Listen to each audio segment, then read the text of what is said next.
Bongaon station থেকে যাত্রা শুরু করছি। এই বৃষ্টিতে ভেজা ব্যাঙের মতো লাগছে নিজেকে।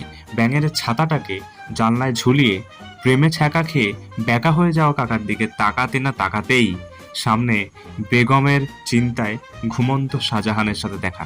তারপর বৃষ্টি কমতেই বিশাল অরণ্য, থ্যানোসের মতো সবুজ, যা হালকেও টক্কর দিচ্ছে, আর আকাশ থেকে কালো মেঘের মধ্যে দিয়ে থর নামবে নামবে করছে।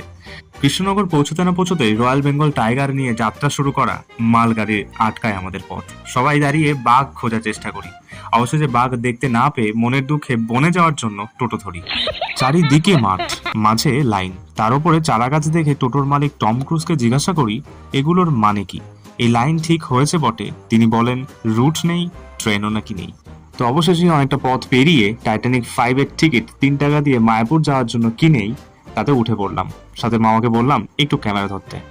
মামার এক্সপ্রেশন দেখার পর নিজের